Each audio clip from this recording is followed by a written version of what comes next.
Hey everyone, thanks for joining, thanks for listening, and thanks for watching. Before we get started in this video, I am Naisha. I am one half of two mommies and a baby. My wife is Sam, and our daughter is Abigail. Additional thing that I'd love to add, additional disclaimer, I am not a professional. I do not work with children directly. I used to actually in my younger days, but I've never diagnosed any children. I have never shared these things. Actually, it's my first time. I'm just sharing from experience and things that I have worked, that I know that they have worked because I've received feedback from, outside of our household. All right. So we have a 7-year-old daughter, almost 7.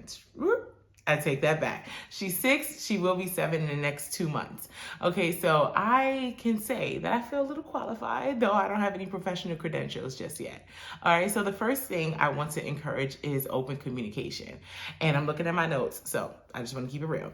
All right, so in open communication will help you understand how to have open conversations with your child. When you start these things younger, later on in life, if you want your child to be open and honest with you, then you will be able to have those conversations later on in life. And with that, what open communication means is active listening. If your child is mom, talking their fun stuff, if you're just like, they're gonna see that you're a little bored, or they don't want to, or you don't want to take in what they're saying, and you want to, really truly understand that they are with you and giving you that time. So I would definitely encourage smiles and feedback, even if you don't know what's going on based on their age. Even if you don't know what's going on, just asking the simple 3 W's: why, who, where. If they're talking about a teddy bear, well, why did that teddy bear eat that ice cream? Keep it simple like that, because they're going to want to talk to you. Now, in our life right now, so Abigail has said that she has a crush on someone. Abigail's in 1st grade. And I truly understand that this comes from watching Disney movies. This even comes from watching YouTube videos that are on YouTube Kids. So my wife, Sam, she had to tell me to bring it down a little bit, to just listen to her. Because she knows my ultimate goal is for Abigail to be able to tell me anything that she wants and feels when she's in her, preteen and her teenage years, and of course as an adult. I love that communication open. So Sam said it starts now, and that made sense with me. We were actually in Macy's. I was shopping for a dress. I had a gala last 2 weeks ago, and Abigail was there. This is actually the first time that she went with us, and we went into the dressing room. Usually just for time, and we just want to get stuff done, we leave her at home with a family member, or she's in school when this happens, or after school. Anyway, so Abigail picked up a dress, and our daughter's tall. I'm 5'11", and she's up to my breast, and that is a pretty tall child. So she picked up a dress, and it obviously wasn't for her. It looked like she was going to the club, but she didn't see it that way.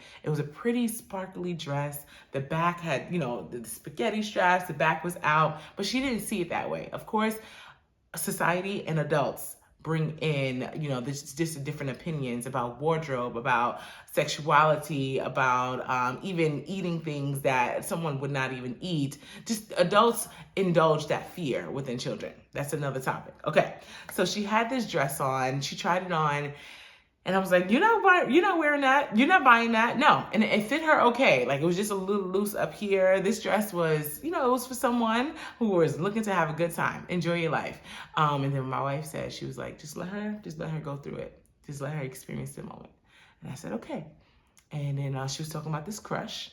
And she was like, you want her to talk to you later on, right? I said, okay, you're right. I'll just listen. So I'm just like, really? Okay. And, do you guys hang out during recess? And she was like, no, this is during aftercare. And she's only in aftercare right now, only on Wednesdays, because she get out of school early. Anyway, that doesn't really matter. But my wife just actively listen to her, actively engage and talk. So that is tip number 1, encourage open communication. Okay. So let's get over to tip number 2, model the behavior that you want to see. This is super important. When people say, oh, things start in the household, I truly believe that. When people say, oh, kids learn things from their parents and siblings, I truly believe that. Think about it. If something is totally normal in your house, whether it be positive towards society or negative towards society, we are going to see our children mimic that, okay? So for example, I am a people pleaser. I'm still looking to try to, work toward out of not people pleasing all the time. And I'm a caregiver, I'm a nurturer. My therapists have shared that. And I just look to help make sure people is okay. So one day I had a bouquet of flowers, and it was a thorn. And oh my goodness, those flowers, it got me in my finger. And my daughter was on her tablet. I was washing dishes, and I was trying to take the flowers out of the vase so I can clean the water, whatever.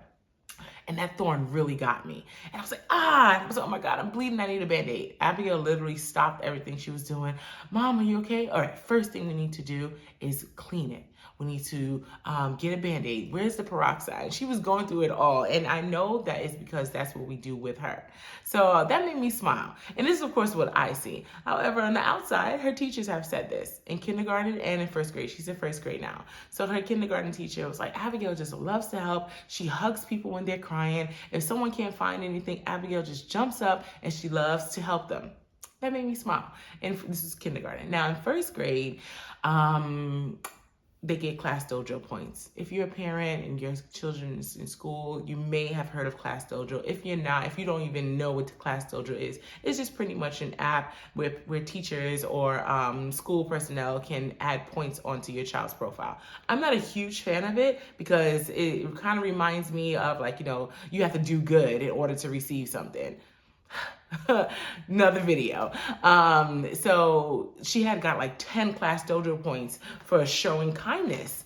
I was like, okay, that's actually a lot. Normally it's like 5 to 8 on a full day, and it's maybe like 5 from one teacher, or maybe 5, or like 3 from another teacher, the max points that, I've seen. So 10 from one teacher, I was really, really surprised. I didn't say anything, but the topic was, or not topic, but the points were given because she was showing a form of kindness. And I'm not surprised at this. I've seen Abigail do this in the house, outside of the household, even if we're at the park, trampoline park, whatever. So I didn't ask her about it. So she came home, and this was like the next day, and she was like, Mom, I didn't get to tell you, but something bad happened at school. And I'm like, okay, what happened? She said, this kid's pants fell down. I said, really? Again, encouraging open communication. I said, and how did that make you feel? And she said, I was so mad. And then all the kids were laughing at him, and I yelled at the kids, stop laughing, that's very mean. Now I understood why she got those 10 Class Dojo points.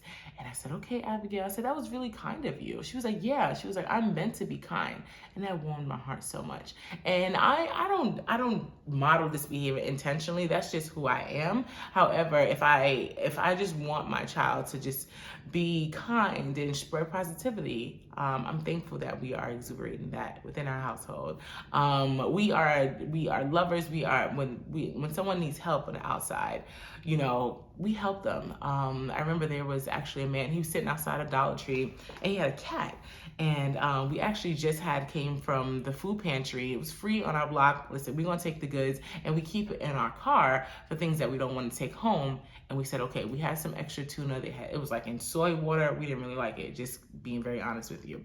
And we go to the food pantry. If they are giving free food on the block, we're gonna take it. I used to be ashamed of that, but listen, extra food, especially when having a child, those extra cereal, they give like fruit cups, those things come in handy. No shame at all, okay? I used to be ashamed. This is during pandemic time, but during pandemic, I got over it. Okay, so what I'm trying to get at, we had some extra tuna in the car. So I asked the guy, I said, do you want some tuna for the tuna for the cat? Now, I used to have a cat. It's not encouraged to feed your cat tuna. I feel like that's an old fairy tale situation, or even milk. But people do whatever you want. So my point is, we asked the guy if he wanted some tuna for the cat. And he said, yes. I said, Abigail, we're gonna go to the car and we're gonna get this. Thankfully, it was the easy pop, didn't need anything.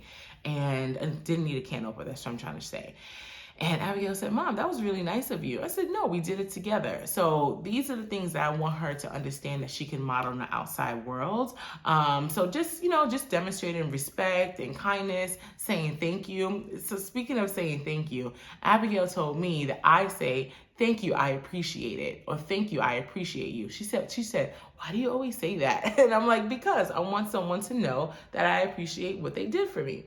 So while she doesn't say, I appreciate you like me, I really, really appreciate and love when she says, thank you so much. Or I'm like, Abigail, do you want cucumbers with dinner? Yes, please, thank you. that just brings joy. It's just amount of respect, especially when you're working with service workers. I don't want to take these people for granted. I want people to know that we are appreciative of taking good care of us. All right, so I'm up to tip number 3, establishing consistent routines. Now, this is something new for us, kind of like kindergarten, first grade, but like actually being serious on it. Within the last couple of months, it's been first grade. Yeah, we had a routine, get out of bed, brush your teeth, wash your hands, wash your face. Yes, that is a routine, but doing something very specific as we are doing now, it makes me, feel proud. So she's in first grade. She's obviously older. She does not get homework from school. So technically when she comes home from school, it's free for all. But I used to be very heavy on my meetings, and I was just like, okay, go to your tablet, here's your snack. That's what it is, just keeping it real. So my load has lightened a bit, and I'm like, okay, we need to create this routine. And Sam, my wife, she was like, let's do this. We literally have a whiteboard. Give me 1 minute, I'm gonna get that whiteboard.